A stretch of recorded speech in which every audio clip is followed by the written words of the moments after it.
So good morning po. Welcome back to my channel. So oras po na yan, paalis kami natin Sheila. Pupunta kami ng kila Jenny. Mag-deliver kami ng yelo. So yan po, palis na kami. Palawas na kami ng village.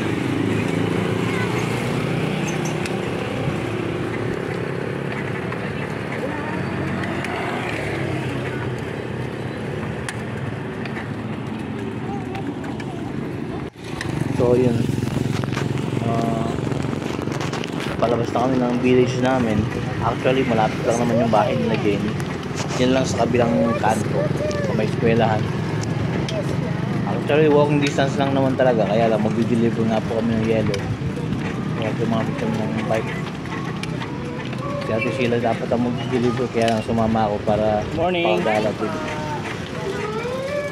Kasi nakakainip din, palagi lang nasa bahay. So kapag may lakad si Sheila, dadala ang bisikleta, sumasama ako. Nang sa ganun, magbago naman ang environment ko. Hindi kasi yung lagi lang nasa bahay. Hindi mo kasi ako nakakagala ng ako lang dahil nga PWD ako. Shock survivor po ako sa mga hindi pa nakakalam. So ngayon dito po ang highway.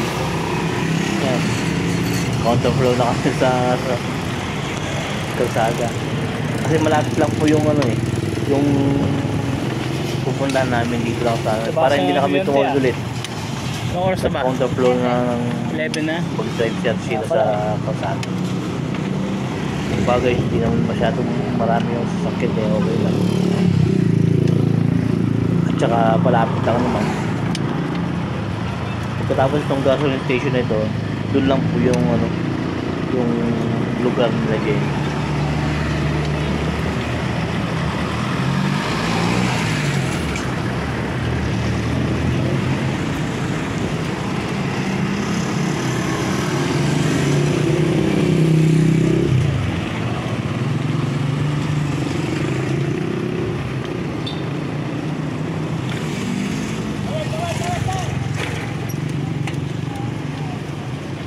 Diyan sa may mga traffic enforcer, diyan lang po yung papasok nila dyan. Kaya may mga traffic enforcer po dyan kasi eskwelahan po yung sa loob. Marami estudyante yung pumapasok, kaya kinakailangan talaga na merong traffic enforcer. So papasok na po kami sa looban, pupunta kila Jenny, i-deliver kami ng yelo. Yan po yung eskwelahan ng Del Pilar Elementary School. Meron po kasing dito, install sila Jenny sa tabi ng eskwelahan. Ayan po, nagtitinda po yung nanay ni Jenny. Meron po silang stall na Gagala lang. So dito lang po kami, mag-deliver lang namin yung yelo. Yan po yung nanay ni Jenny. Gagala lang. Siya po yun. Jenny po na ang alam ko na Wala si Jenny? nag-aaral lang po ng college si Jenny. Pang mawag siya? Kaya di wala. Ayos ah, magandaan dito ah. Ha? Pa yan.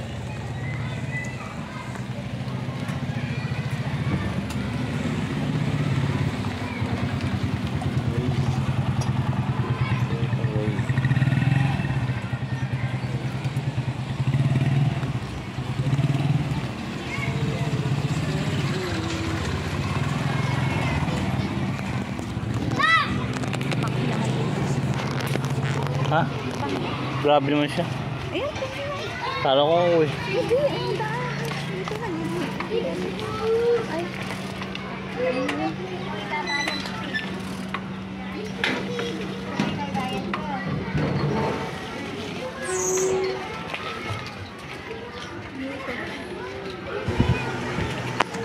Tinabi muna kami, tumimim muna kami ni Ate Sheila dito sa gilid kasi maraming dumadaan na sasakyan dito. Masikip ang daan. Kaya nakaharang kami sa daanan, kaya nandito muna kami sa sulok.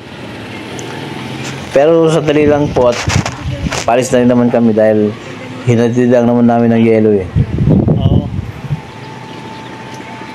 Yan po, may mga dumadaan pang sasakyan. So ngayon wala nang sasakyan kaya kami naman ang aalis. Ayan po.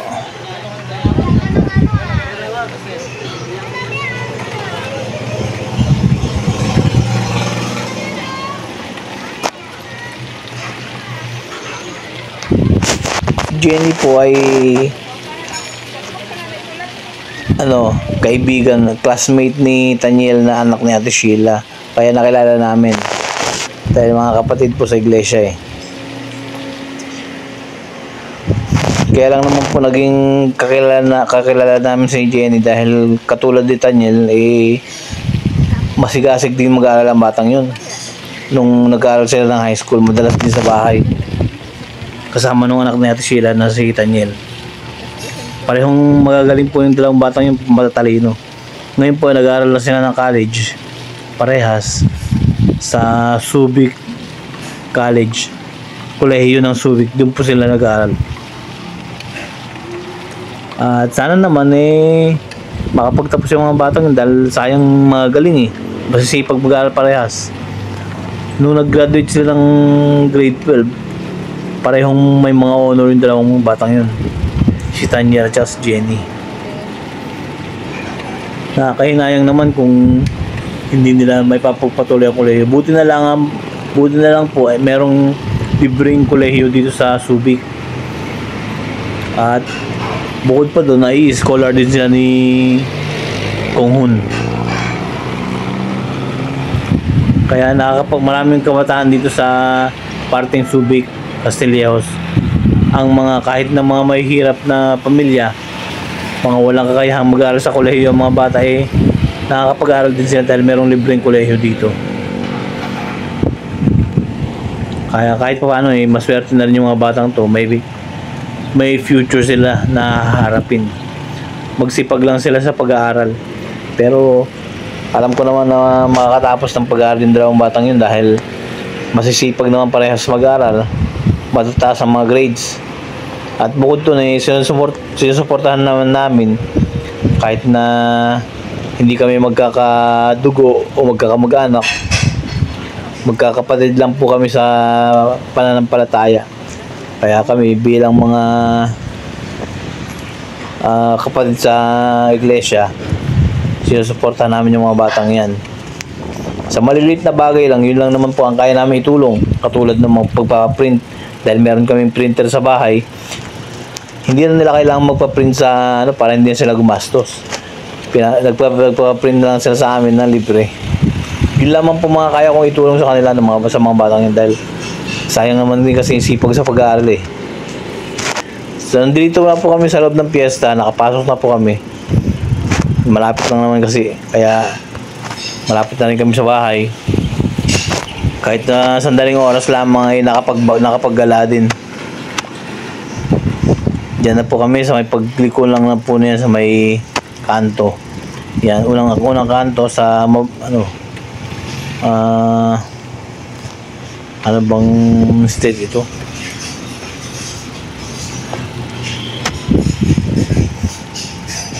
Tapos kakanan kami. Diyan lang. Ayan. Pagkanan. Yan na po yung yun na po yung sasakyan namin. Yan na po yung bahay namin. Malapit lang po kami sa kila Jenny. Wala pang 2 minuto yata nung dineliver namin. Dito na kami. Ngayon na si Ate Sheila. Dito na kami sa bahay. Nakagala na naman. Bunga nyo.